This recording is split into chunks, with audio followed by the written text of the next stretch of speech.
اور درست اس کو رپورٹ ڈان گروپ نے تو کیا، لیکن جنگ جیو گروپ نے بغض نکالا۔ علی امین گنڈاپور کے وارنٹ گرفتاری جاری ہونے پر انہوں نے سخت رد عمل ظاہر کیا۔ انہوں نے کہا پنجاب اور وفاق کی حکومتوں کو شرافت کی زبان سمجھ نہیں آ رہی اور مجھے انہی کی زبان میں انہیں جواب دینا آتا ہے۔ خبردار انہوں نے کیا کہ ان کی پارٹی کی قیادت اور کارکنوں کے خلاف اگر کوئی کیسز ہیں تو ثبوت سامنے لائے جائیں، ورنہ کیسز ختم کیے جائیں، کیونکہ جو وفاق اور پنجاب ہے وہ صوبوں کو آپس میں لڑانا چاہتا ہے۔ سخت رد عمل دیا۔ انہوں نے کہا کہ انہیں شرافت کی زبان سمجھ نہیں آ رہی، انہیں شاید لگتا ہے کہ میرے صوبے میں آ کر مجھے گرفتار کر لیں گے، تو ایسا کر کے دیکھ لیں، عوام اپنے وزیر اعلیٰ اور اپنا تحفظ کرنا جانتے ہیں، اور کیونکہ ان کے اوپر 9 مئی کے حوالے سے کچھ جعلی کیسز ہیں، اور اب مریم نواز صاحبہ اور وفاق یہ چاہ رہا ہے کہ ان کو جو ہے وہ دیوار کے ساتھ لگایا جائے اور ان کے اوپر دباؤ جو ہے وہ بڑھایا جائے۔ اور علی امین گنڈاپور نے کہا مریم نواز، نواز شریف اور آصف زرداری پر ڈی اے خان میں FIRs ہیں، ایسا نہ ہو کہ پھر میں پولیس ان کے گھر بھیج دوں۔ اجتناب کریں یہ دھمکیاں دینے سے، اور میں دیکھتا ہوں کہ یہ اگر اپنی حرکتوں سے باز نہیں آتے تو پھر کس طرح سے یہ حکومت چلاتے ہیں۔ ہم گریز کر رہے ہیں لڑائی سے، جعلی FIR درج ہیں، لیکن یہ آئے تو پتہ چل جائے گا کس میں کتنا زور اور کتنا دم ہے۔ ہمارے کلچر کے اندر یہ بات نہیں کہ ہم یہ کلچر نہیں کہ عورت سے متعلق اس طرح گفتگو کریں، لیکن یہ ہمیں تمام تر چیزوں کے اوپر جو ہے وہ مجبور کر رہے ہیں۔ دوسری جانب جناب سجاد کیس ہے یہی جو علی امین گنڈاپور کے خلاف پشاور ہائی کورٹ سے ایک بڑی ڈیولپمنٹ ہوئی اور الیکشن کمیشن کو علی امین گنڈاپور کے خلاف کارروائی سے روک دیا گیا ہے۔ جی ہاں، الیکشن کمیشن کا نوٹیفیکیشن معطل کر دیا گیا، اور کاغذات نامزدگی پر اعتراض ایک وقت ہی ہوتا ہے جب اعتراضات کا وقت ہوتا ہے، اس کے لیے ٹائم اور دن دیا جاتا ہے۔ الیکشن کے جو ہوتا ہے نا وہ الیکشن کا پروسیجر، جو انتخابی شیڈول جاری ہوتا ہے، اس طرف اشارہ کیا علی امین گنڈاپور کے وکیل نے، اور کہا کہ اب کوئی کسی قسم کا اختیار الیکشن کمیشن کے پاس نہیں ہے۔ اور عدالت نے یہ بھی ریمارکس دیے، اور یہ بڑے دلچسپ ریمارکس ہیں، کہ سپریم کورٹ فیصلے کے تحت اب کسی ادارے کے پاس اختیار نہیں کہ وہ صادق امین کے سرٹیفکیٹ دے، اور کیونکہ یہ فیصلہ supreme court of Pakistan Nawaz Sharif کے حوالے سے کیس کے اندر جو ہے وہ کر چکی ہے۔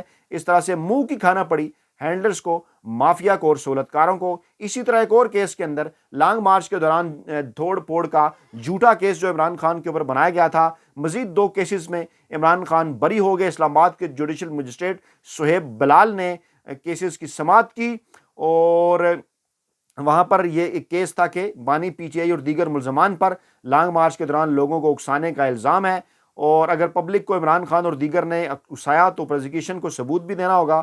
ایسا کوئی ثبوت نہیں ہے، کوئی ثبوت عدالت کے اندر جمع نہیں کرایا گیا۔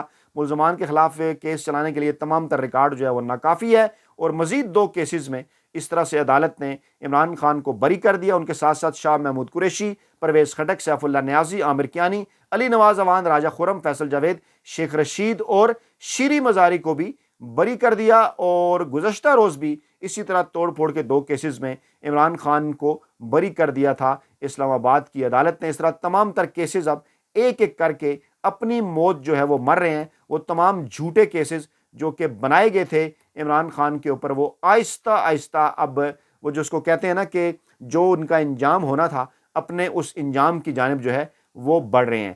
دوسری جانب جناب عمران خان نے غیر رسمی گفتگو کی ہے، اڈیالہ جیل کے اندر صحافیوں سے اہم ترین گفتگو کی ہے، اہم ترین اور بڑے انکشافات کیے ہیں، وہ آپ کے سامنے ہم رکھتے ہیں۔ اس سے پہلے جو موڈ اس وقت پاکستان تحریک انصاف کی قیادت کا آئندہ کے حوالے سے نظر آ رہا ہے، وہ حماد اظہر کے اس استعفے سے ظاہر ہوتا ہے کہ حماد اظہر نے تحریک انصاف کے تنظیمی عہدوں سے استعفیٰ دے دیا ہے، اور تحریک انصاف پنجاب کی صدارت اور جنرل سیکرٹری کے عہدے سے استعفیٰ دیا ہے، اور کہا ہے کہ مؤثر قیادت کے لیے گراؤنڈ کے اندر اس وقت موجود ہونا ضروری ہے۔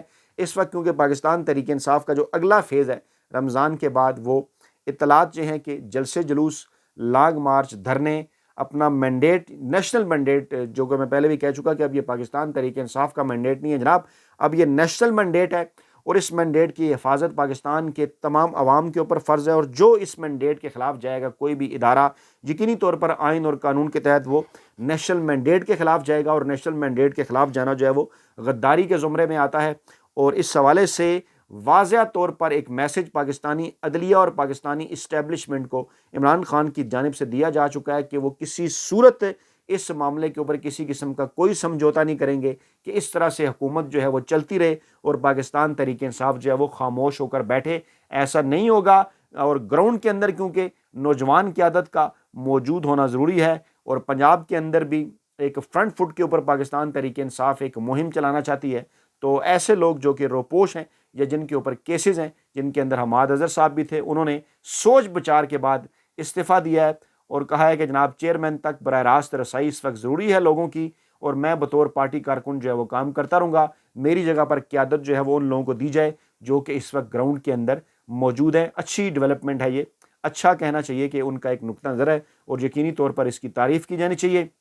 عمران خان نے واضح کر دیا کہ IMF پروگرام جو کہ یہ نام نہاد حکومت لینے جا رہی ہے بلکہ لے چکی ہے, جس کے نتیجے میں پاکستان کے اندر گیس کی, بجلی کی, پیٹرول کی قیمتوں میں ممکنہ طور پر اضافہ ہو جائے گا, جو کہ دیوار کے اوپر لکھا ہوا صاف نظر آ رہا ہے. عمران خان پہلے بھی پیش گوئی کر چکے ہیں کہ حالات جو ہیں وہ سری لنکا کی طرح کے ہونے جا رہے ہیں پاکستان کے اندر, کیونکہ جس قسم کا ماحول پیدا کر دیا گیا پاکستان کے اندر کہ معاشی عدم استحکام کی وجہ کیا ہے, کیونکہ پاکستان کے اندر اس وقت سیاسی عدم استحکام ہے, اور سیاسی عدم استحکام کی وجہ کیا ہے کہ پاکستان تحریک انصاف کا راستہ روکا جا رہا ہے, جو پاکستان کی مقبول ترین, مشہور ترین اور عوام کے اندر مقبولیت رکھنے والی سب سے بڑی سیاسی جماعت پاکستان کی 7 اکائیوں میں, 4 صوبوں میں, وفاق میں, کشمیر میں, گلگت بلتستان میں, ہر جگہ پاکستان تحریک انصاف کے پاس مینڈیٹ, جس کو زور زبردستی جو ہے وہ اس سے چھیننے کی کوشش, بلکہ وہاں پر تو کشمیر اور گلگت بلتستان میں چھین بھی لیا گیا, باقی پورے پاکستان کے اندر بھی اسی قسم کی جو کاروائیاں ہیں وہ کی جا رہی ہیں.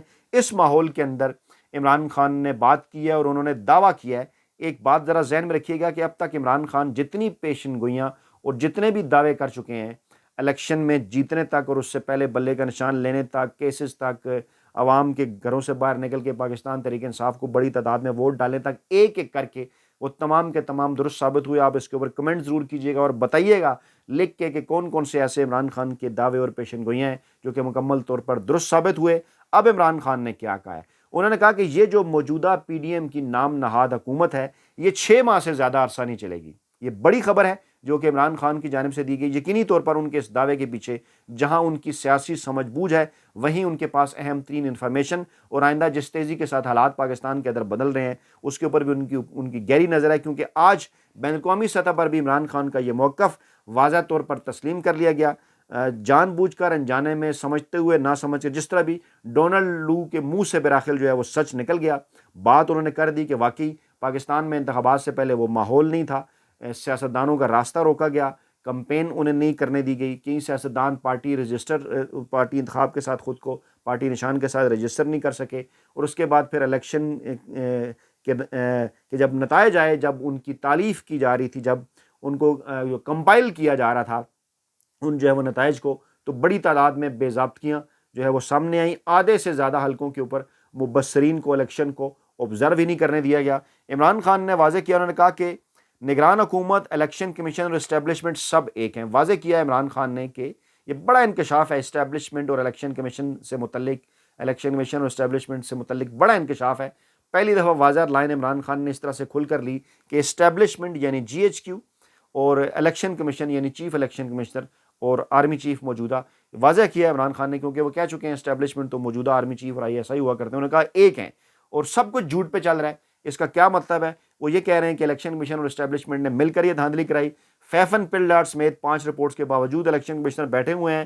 IMF کے پروگرام سے ملک میں مہنگائی کا طوفان آئے گا, اور پیپلز پارٹی اس لیے کابینہ کا حصہ نہیں بنی کیونکہ انہیں پتہ ہے کہ یہ سیٹ اپ نہیں چلے گا. افغانستان کے حوالے سے انہوں نے کہا کہ افغانستان میں جو بھی حکومت ہو اس سے اچھے تعلقات ہونے چاہیے. طالبان اور امریکہ کے ڈائلاگ ہم نے کرائے تھے. ہمارے دور میں افغان حکومت نے TTP کا مسئلہ حل کرانے کی یقین دہانی کرائی تھی. پھر عمران خان نے بڑا انکشاف کیا. انہوں نے کہا کہ جنرل باجوہ سے کہا تھا جنرل فیض کو تبدیل نہ کریں, وہ دہشت گردی اور افغانستان کا مسئلہ حل کر سکتے ہیں. General Bajwa corps commander conference کے اندر کہتے تھے کہ عمران خان جنرل فیض کو آرمی چیف بنانا چاہتا ہے. جنرل فیض کو آرمی چیف بنانا میرے وہم و گمان میں بھی نہیں تھا. اب یہ سوالات پیدا ہوتے ہیں, یہ جو عمران خان نے D G I S I کی تبدیلی کے حوالے سے بڑا انکشاف کیا ہے کہ جنرل باجوہ نے انہیں کیوں تبدیل کیا تھا. اس پر کچھ سوالات پیدا ہو رہے ہیں کیونکہ اس کے بعد پھر جو ہے وہ حالات خراب ہو گئے افغانستان کے اندر بھی, پھر ٹی ٹی پی بھی, پھر باقی پاکستان کے اندر حملے بھی, اس قسم کی چیزیں. تو کیا اس کے پیچھے کسی قسم کی کوئی سازش تھی جو پاکستان اور افغانستان کے تعلقات دوبارہ خراب کر کے اور پھر پاکستان کے اندر دہشت گردی کی کارروائیوں میں اس طرح سے اضافہ چاہتے تھے؟ کون تھے وہ لوگ؟ ایسے خفیہ ہاتھ سامنے آنے چاہیے. اور عمران خان نے کیونکہ کہا ہے کہ جنرل باجوہ نے انہیں تبدیل کیا, اور میں نے کہا تھا, اور اس کے بعد پھر یہ سب کچھ آپ کے سامنے, افغانستان کے حالات بھی خراب اور عمران خان کی حکومت بھی جو ہے وہ چلی گئی. اور یہ سارے معاملات کے پیچھے کون تھا؟ تاریخ ایک نہ ایک دن ضرور اس کا جواب دے گی. آپ کو اس بات کا اندازہ ہے, ہمیں بھی اندازہ ہے, سچ ایک نہ ایک دن سامنے جو ہے وہ آ کر رہتا ہے. عمران خان نے کہا کہ جس جنرل نے افغانستان اور امریکہ کے درمیان ڈائلاگ کرائے تھے اس کو شریفوں کے کہنے پر ہٹایا گیا. یہ یہاں سے وہ سارے تانے بانے ہیں. عمران خان نے واضح کر دیا کہ جنرل باجوہ نے شریفوں کے کہنے کے اوپر جنرل فیض کو ہٹایا, اور جنرل باجوہ نے ذاتی فائدے کا سوچا, ملکی مفاد کا نہیں سوچا. اور پھر انہوں نے واضح کیا کہ حکومت 5 سے 6 ماہ سے زیادہ نہیں چلے گی, ذہنی طور پر 4-5 ماہ میں جو ہے وہ جیل کے اندر رہنے کے لیے تیار ہوں. 23 مارچ کے جلسے کا بھی انہوں نے ذکر کیا, مولانا فضل الرحمان کو دعوت دینے کا ذکر کیا. انہوں نے کہا میری طرف سے ایشو نہیں تھا, اسٹیبلشمنٹ نے کاٹا لگایا, ہمارے اور فوج کے درمیان اختلافات پیدا کرنے کی کوشش ہو رہی ہے, لیکن عمران خان نے آپ کے لیے پیغام بھیجا کہ وہ ڈٹ کے کھڑے ہیں اور آپ نے گھبرانا نہیں ہے. اپنا بہت خیال رکھیے گا, دعاؤں میں یاد رکھیے گا. نئی ویڈیو کے ساتھ جلد حاضر ہوں گے. اللہ نے کے بعد.